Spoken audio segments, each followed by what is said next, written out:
Bonjour à tous mes chers amis, merci de me retrouver dans cette nouvelle vidéo pour réaliser la petite guidance des anges.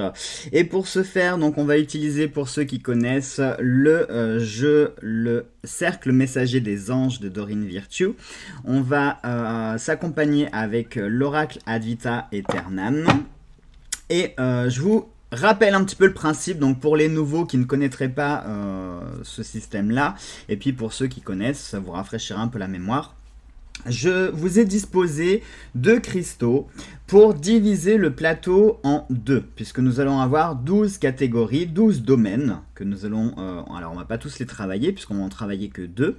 C'est pour cela que je vous ai divisé le plateau en 2, afin d'avoir d'un côté 6 colonnes et de l'autre côté 6 autres colonnes. Et on va utiliser les dés de cristal afin d'avoir 2 domaines sur lesquels on va travailler ensuite avec l'oracle Ad Vita Aeternam. Alors pour cela, vous n'avez pas besoin de réfléchir à une question ni d'avoir un sujet précis en tête, puisque c'est le hasard qui va décider un petit peu quel domaine nous allons travailler aujourd'hui. Alors bien sûr, ce sont des guidances qui sont intemporel, j'ai envie de dire, hein, puisque si vous regardez cette vidéo en 2020, en 2050, c'est que le destin vous aura amené à voir cette vidéo et que du coup le sujet vous parlera et que ça vous apportera certains éléments de réponse, en tout cas je l'espère. Allez, on y va avec le premier, la première moitié du plateau. On a le chiffre 1. Donc, 1, on va être sur famille et amis. Et ensuite, pour la seconde moitié, on a le 6 avec 1, 2, 3, 4, 5, 6. Et ça sera le domaine des enfants. Ah, aujourd'hui, on est très branché famille et enfants.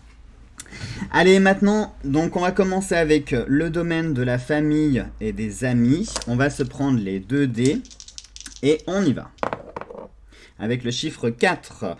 1, 2, 3, 4. Et là, ça nous parle de temps pour la famille et les amis. Qu'est-ce qu'on fait? Est-ce qu'on se fait les 2 domaines tout de suite? Ouais, ce sera fait. Allez, pour le deuxième domaine, donc celui des enfants. Avec le chiffre 7. 1, 2, 3, 4, 5, 6, 7. Et ça nous parle de jeu. Alors, on y va pour la petite guidance concernant la famille et les amis. Donc, on va se prendre l'Ad Vita Aeternam, et puis on va se tirer quelques cartes comme ça. Vous savez quoi, j'ai même envie de rajouter peut-être l'oracle du veilleur. Comme ça, vu que ça nous parle de temps pour ce domaine, si on pouvait avoir une petite indication temporelle, sauf si on en a une qui sort avec l'Ad Vita.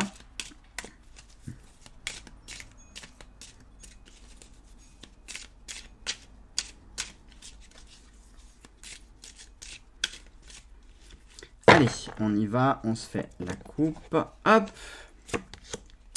Le travail, les nouvelles, la chance et l'ascension avec l'évasion concernant le temps. Du coup, ouais, on va se prendre l'oracle du veilleur. Comme ça viendra compléter, on aura une petite indication temporelle. Alors attention, quand je dis une indication temporelle, on n'est pas sur de la datation. D'accord, parce que je sais que certains font de la datation. Moi, personnellement, je trouve qu'il est assez difficile de pouvoir dater avec précision un événement, une situation, puisque bien sûr, ça va dépendre de son évolution, des conséquences de l'évolution, s'il y a d'autres facteurs qui vont venir se greffer entre-temps.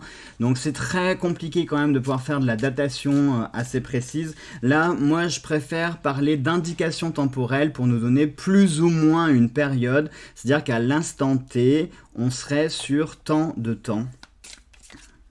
Donc, pour cette indication temporelle, il faut savoir en prendre et en laisser. C'est approximativement. Hein, c'est comme quand une femme est enceinte. En principe, la grossesse dure 9 mois, mais ça peut très bien être 8 mois et 2 semaines. Ça peut être 8 mois, ça peut parfois être 7 mois. Voilà, c'est quand même compliqué de pouvoir dater exactement.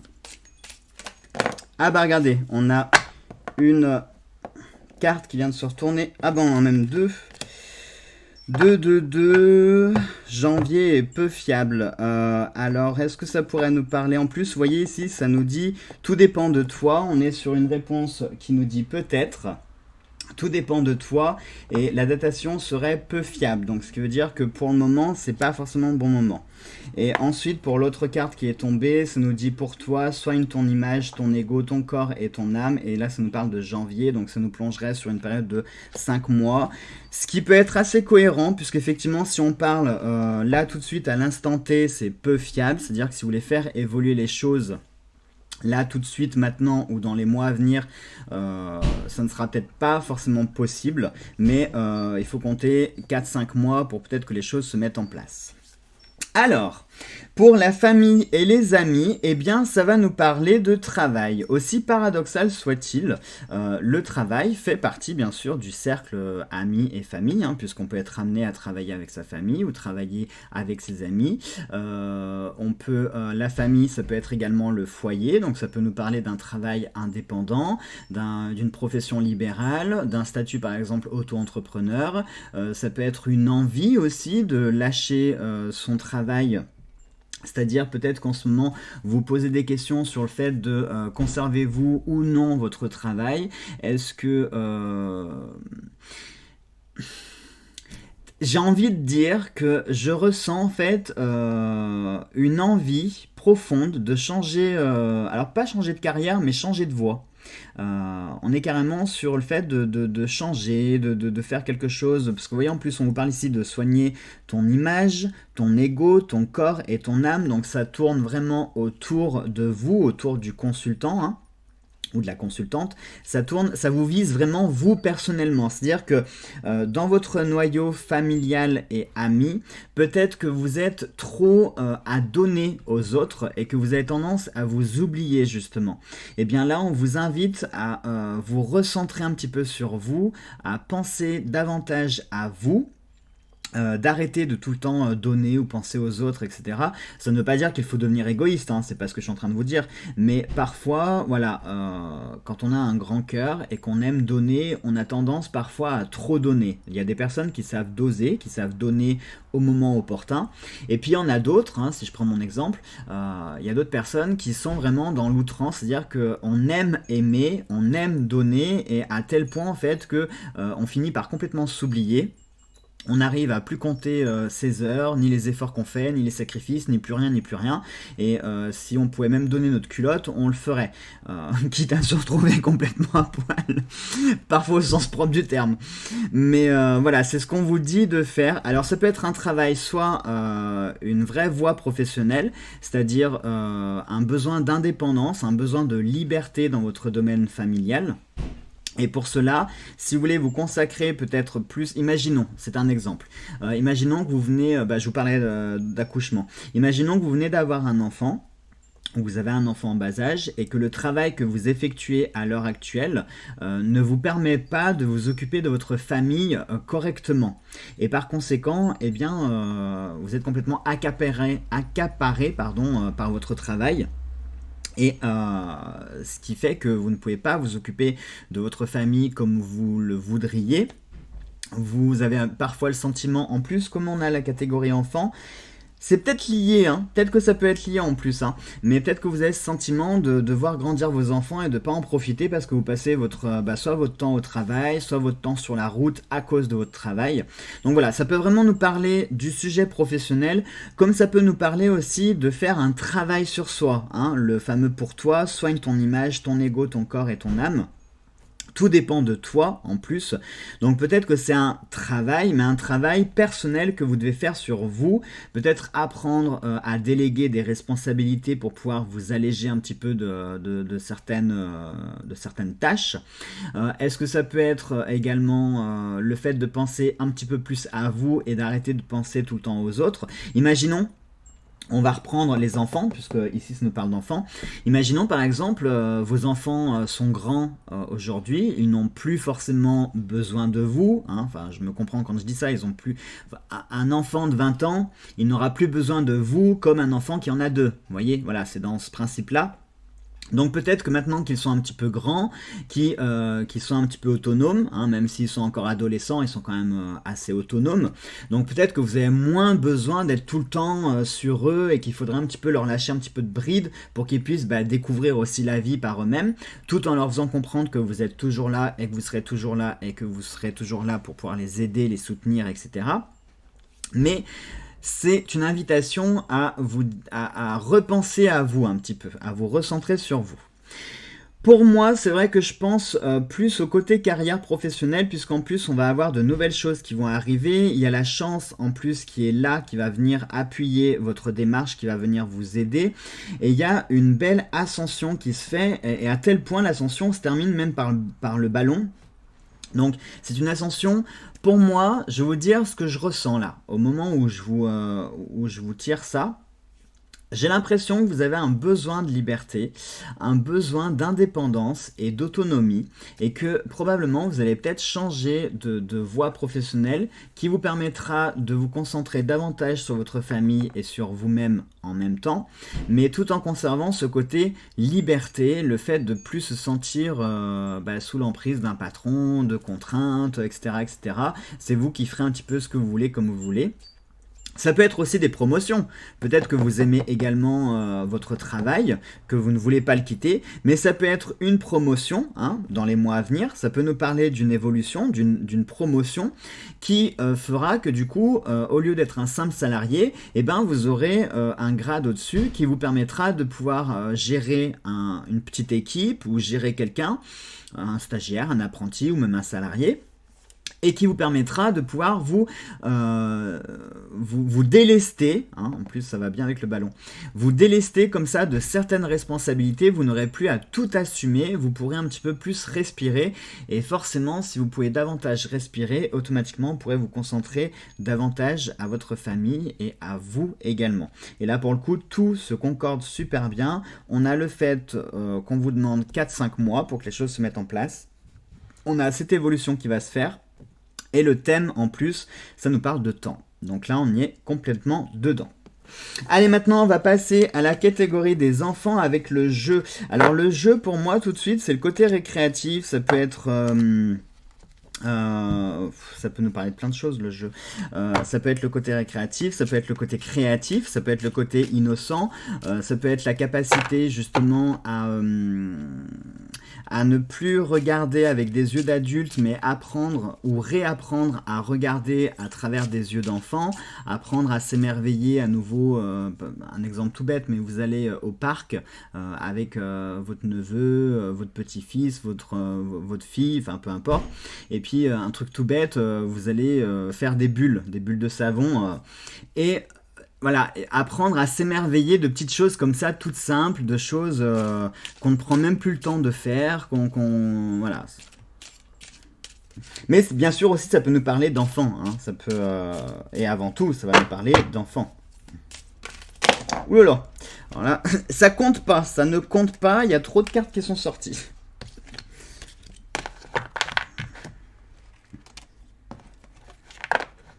Le temps, on avait dit.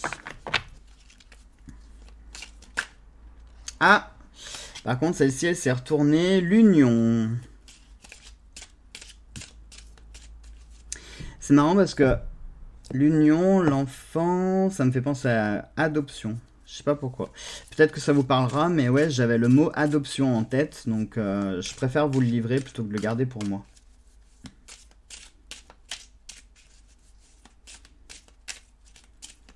Allez, on y va pour les enfants. Catégorie jeu. Ah bah, regardez la carte qui vient de sortir. C'est pas marrant ça? Regardez. C'est la carte de l'enfance, justement. La réussite, la signature. Ah bah, regardez. Pour le coup, on est en plein dedans. Ça traite complètement du côté jeu. Regardez, on a les plaisirs, la réussite, l'enfance. Alors... Vous voyez, en plus, moi, je vous parlais d'adoption et regardez, on a un contrat, on a une signature qui se fait. Avec la maison, ça peut être les clés de la maison, justement. Le plaisir, le cadeau, ça peut être peut-être que... Bah, vous voyez, j'ai envie... Je vais vous parler d'adoption. Pas que, je vous rassure. Mais du coup, ça va me permettre de vous parler de ça. Vous voyez, hein, j'avais eu ce mot en tête, du coup, c'était pas pour rien que je l'ai eu. Hein. Puisque du coup, peut-être que vous avez, ça peut arriver, des problèmes de santé ou bah voilà, la vie qui fait que vous ne pouvez pas avoir physiquement des enfants. Et peut-être que vous allez vous tourner vers l'adoption. Et par conséquent, ben, j'ai envie de vous dire que ce serait positif, puisqu'on a la réussite, on a la signature, on a l'union, donc l'union avec la signature, hein, c'est plus la réussite. Clairement, ça nous parle de démarches qui sont réussies. Donc ça peut nous parler de ça, d'une adoption qui serait réussite. Ça peut nous parler également d'enfants, tout simplement. Alors là, je ne suis pas forcément sur l'accouchement et la naissance, parce que on n'a pas... Je vais la croissance. Par curiosité, juste par curiosité, je vais mettre une ou deux cartes en plus pour voir si on avait la naissance ou la grossesse, mais création et voyage. Oui, voyage et création, c'est marrant, hein. Quand je vous parlais d'adoption, vous pourriez peut-être partir loin pour adopter. faut que j'arrête avec l'adoption, mais c'est marrant quand même. C'est marrant. Pour moi aussi, ça va me parler, donc comme je le disais, je vois pas de grossesse ou d'accouchement, d'accord? On n'est pas sur un projet d'enfant, enfin, projet d'enfant, je me comprends. On n'est pas sur un projet d'enfant d'en fabriquer un, entre guillemets. J'aime pas ce terme, j'aime vraiment pas ce terme. Mais voilà, on n'est pas sur la fabrication. Ceci dit...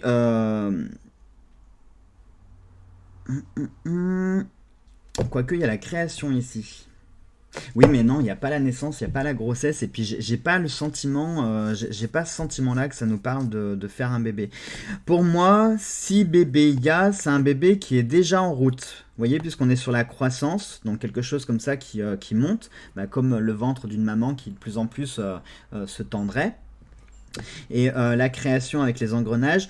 Donc, si projet bébé il y a... C'est une grossesse qui est déjà en cours et qui va être menée, qui va être bien menée, vraiment. Il n'y a pas de problème de santé, il n'y a pas de cartes non plus négatives qui sortent. On est sur une belle croissance, une belle évolution, les choses qui vont se faire bien, sans problème, sans accroche. Pour moi, il n'y a pas de choses négatives autour de ça. Et le jeu aussi, vous voyez, ça pourrait me parler d'un lien peut-être qu'il faudrait renforcer avec vos enfants en ce moment. Peut-être que parfois, ça peut arriver, quand on est trop... quand la vie nous impose... Enfin, attendez, comment je vais vous expliquer ça? Mais parfois, quand la vie nous impose trop de sérieux, on finit par ne plus savoir comment jouer, on ne sait plus comment se lâcher, tout simplement. Ou alors, on va s'énerver pour tout et pour rien. Par exemple, votre enfant qui va mettre, je sais pas moi, des jouets partout dans la salle à manger. Tout de suite, ça va avoir tendance à vous exaspérer, vous allez vous mettre en colère, alors que un enfant, c'est fait pour jouer, c'est fait pour mettre le bazar, enfin voilà, c'est normal, c'est le cycle d'un enfant. Et peut-être que la vie a fait en sorte que vous ne savez plus aujourd'hui comment jouer, comment, par exemple, quand vous baladez avec votre enfant, eh bien, redevenez un gosse aussi. C'est-à-dire que quand il joue, quand vous voyez qu'il joue, eh bien, ne vous prenez pas au sérieux, ne regardez pas le regard des autres parents. Hein, si certains, ils ont un balai dans les fesses, voilà... Vous les laissez avec leur balai et puis vous en fichez. Vous êtes avec votre enfant, partagez ce moment avec votre enfant. J'ai même envie de vous dire, apprenez à retomber en enfance. Quand il le faut, c'est important aussi de conserver ce côté innocent, ce côté s'émerveiller pour tout et pour rien, savoir rire pour tout et pour rien. Hein, si je vous dis par exemple fourchette, pipi, caca, si vous attendez d'avoir 3-4 verres de vin dans le nez pour que ça vous fasse rire, c'est quand même triste. Donc essayez de rire déjà, de retrouver un petit peu cette âme d'enfance et d'apprendre à ne pas tout le temps vous prendre au sérieux. Parce que plus on se prend au sérieux tout le temps, plus on finit sérieux et plus on devient chiant aussi en fait. C'est surtout ça. C'est la vie doit être... Alors je dis pas que la vie doit être un amusement perpétuel, parce que la vie est aussi ponctuée de choses parfois très sérieuses, très profondes. On peut pas passer sa vie à s'amuser. Mais là, vraiment, c'est le conseil que je ressens, c'est dire... sachez parfois vous lâcher et ne pas vous prendre au sérieux le temps d'une soirée, le temps d'un week-end, le temps d'une promenade, le temps d'un jeu, peu importe, mais apprenez à vous lâcher, à ne pas vous prendre au sérieux et ne regardez pas, parce que parfois on a une fausse pudeur, ce qui est bête, parce que le regard des autres nous influence beaucoup, mais non, il faut pas, c'est-à-dire que si vous avez envie de monter dans le toboggan avec votre neveu, votre nièce, votre petite fille, votre petit-fils, votre enfant, on s'en fiche des autres, faites le toboggan avec le petit, voilà, c'est ça que je veux vous dire, c'est-à-dire apprenez à ne pas vous prendre au sérieux.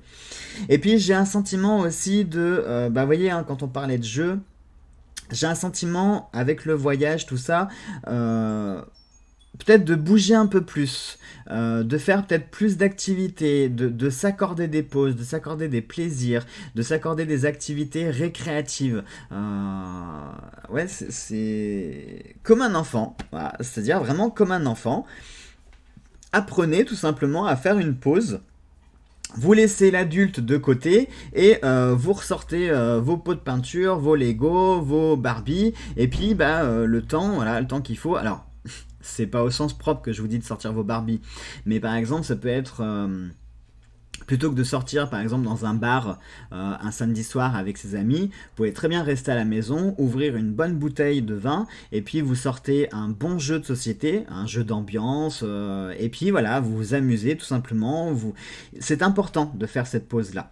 Et puis dans les activités, je vois aussi des choses un petit peu plus récréatives. Ça peut être par exemple des choses que vous pouvez partager en famille, par exemple un escape game, un accrobranche, un parc d'attractions, une visite, mais des choses qui soient récréatives, parce que ça fera autant de bien à votre enfant que ça fera du bien aussi pour vous, parce que c'est important aussi de savoir s'amuser. C'est-à-dire que quand on sort avec des enfants, on sort pas juste pour leur faire plaisir, on essaye de trouver un lieu, un endroit, une activité à faire tous ensemble en famille pour que chacun on puisse s'amuser et renforcer les liens qui existent déjà. C'est important, hein. Il faut pas qu'il y ait enfants et de l'autre côté parents. Non, c'est une famille et il faut toujours avoir cet esprit de famille là. Donc du coup on trouve des choses à faire ensemble et on joue tous ensemble, on passe un moment ludique, plutôt que chacun sur son écran de téléphone ou sa télé, etc. Parce que parfois, il y a des familles, elles sont dans la même pièce, mais sur les 6 membres qui seront dans la pièce, il y en a 4 qui vont être devant un écran de PC ou de téléphone, l'autre qui va être devant la console de jeu, et l'autre qui est en train de faire autre chose. Et voilà, parfois, on parle à plein de gens, du monde entier, des gens qu'on ne connaît pas, des gens qu'on n'a pas vus, qu'on ne verra probablement jamais d'ailleurs. On compte les abonnés ou les amis qu'on a sur Facebook, sur YouTube, etc. Et à côté de ça, on a nos parents, nos cousins, nos frères, nos sœurs, nos amis qui sont juste à côté de nous et avec lesquels en fait on ne parle plus du tout. C'est quand même triste, hein. Donc voilà, pour moi c'est vraiment apprenez à vous réamuser, apprenez à avoir un petit peu ce côté récréatif, ça vous fera le plus grand bien pour tous. Voilà mes chers amis pour cette petite guidance des anges, j'espère que cela vous a plu, je vous embrasse très très fort et nous on se retrouve dans une prochaine vidéo, gros bisous à tous.